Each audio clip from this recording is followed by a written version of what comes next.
What's up, everybody? This is your boy Christian, and this is The Edge. Thanks for tuning in.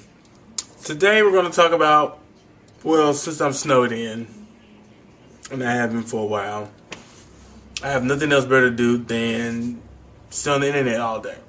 So I found out some very interesting details pertaining to Dru Hill. They are back, and nobody really cares. They have a new album coming out called Independence Day. Of course, you know, all this stuff, Dru World Order, Dru something else, whatever, who knows. All them stupid names of the albums they've had in the past couple of years. Oh, they haven't had any albums in the past couple of years. But anyway, they have a reality TV show coming out. Now, it'll be airing first in Atlanta, and then hopefully nationally. Hopefully it won't air nationally because nobody really wants to see anything about Dru Hill's life. I mean, they're pretty much played. They're old. Cisco is still trying to do a solo album, another one. The first one did well. The second one, no one knows what happened to it. Although I used to like Cisco. He's the reason I got a couple of my tattoos.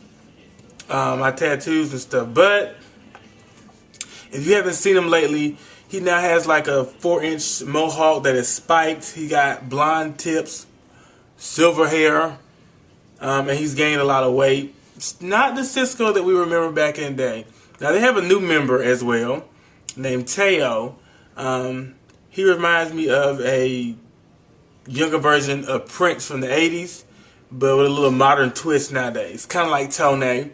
If you know who Tone is, then you know what I'm going for. You know what I'm saying. It's kind of like Tone, punked out.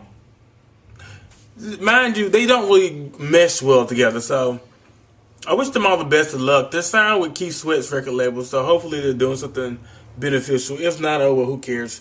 They have a new album out called Love MD, which is basically Love Maryland because they're from Baltimore. I pretty much figured they were probably working in the fudge factory somewhere, still making, you know, fudge. That's where they got their start from. But anyway, that's besides the point. So since we touched up on Dru Hill, let's talk about some other people in the record industry. Jill Scott.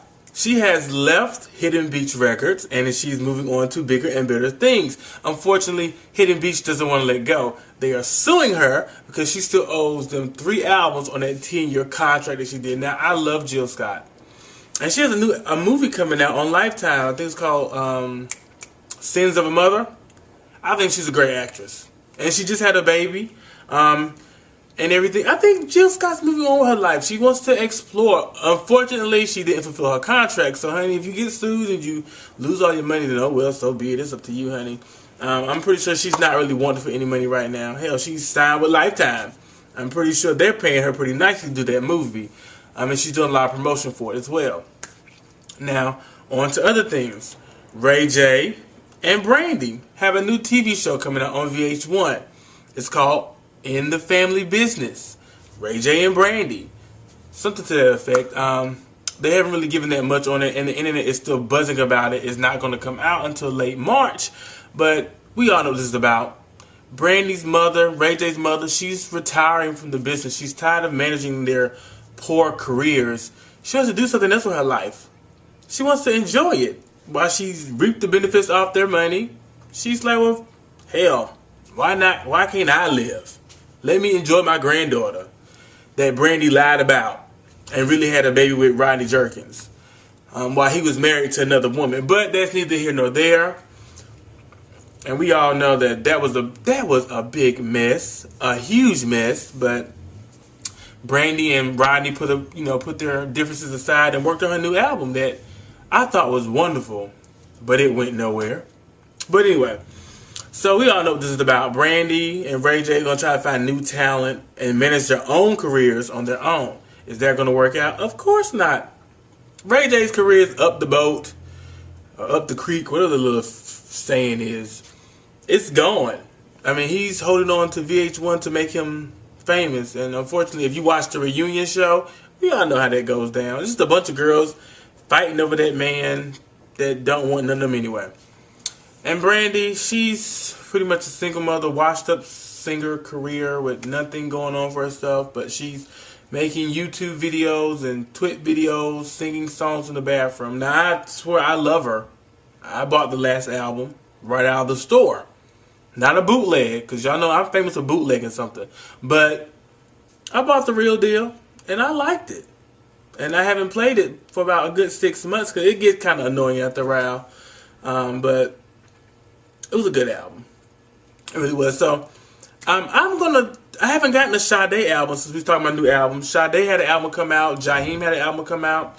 I wonder how they sound. Now, Jaheim had an album come out a couple years back, and I bought it. And I was disappointed because the only song on it that was really worth hearing was the one song that he had on the radio at the time. And I'm a huge Sade fan. I love just about anything she does, but sometimes Sade is a hit and miss. And this album is $13, only 10 songs. Now, Sade, I don't know if you doing your math right, but that really ain't worth the money. You could have did like some bonus tracks. I hope it's some hidden tracks on the CD, and I'm just not seeing them listed. You know, Lauryn Hill made that famous. Speaking of Lauryn Hill, where is she at nowadays? I wonder what music would be like if Lauryn Hill was still around doing music. What would the music be like if Aaliyah was still around? That would be wonderful to know. Would Ciara even have a job if Aaliyah was still around? Someone answer that question and let me know what you think. What would it be like if, well, I don't know. I mean, Aaliyah... What would it be like if TLC was still around? Would Destiny's Child have existed? Yeah, they would have existed. Never mind. Because everybody was in love with Beyonce. I mean, I wonder what music would be like if Destiny's Child was still around, although they're coming back with the album next year as a reunion. The music world would be lost right now, I think. It's confusing as is now. Everybody just doing their own little thing. Mind you, right now it's all about the rap artists. It's Lil Wayne, Nicki Minaj, Drake, Gucci Mane, Plies. If you can rap, you pretty much got a record deal. You really don't have to sing anymore nowadays. You can just hum a couple of notes. Hell, Ashanti's famous for not singing. I mean, there's a couple other people. I won't say some names. I really want to say one. She's famous for just. I mean, I don't think she's a great singer. I think she's a great dancer. And I know my boo hates when I say this, but I think Ciara is a great dancer, and not really a great singer. But I think she's the new age Janet Jackson. She don't smoke no crack. I think she's the new age Janet Jackson, and I think that she'll do fine once she gets her own little, production team together. But anyway, that's neither here nor there. We're gonna move right along, and we're gonna end the show. And as soon as I find out what's going on with the Ray J show, and when I find out more about the Drew Hill show, I'll let you all know about it and what's going on with it and when it airs. But much love and best of luck to them and what they're doing right now. But hey, everybody that I talked about career is washed up anyway, so I'm just gonna go back to drinking my coffee and looking at the blizzard outside in the window. Alright people, this has been The Edge. Much love. I'm out. Peace.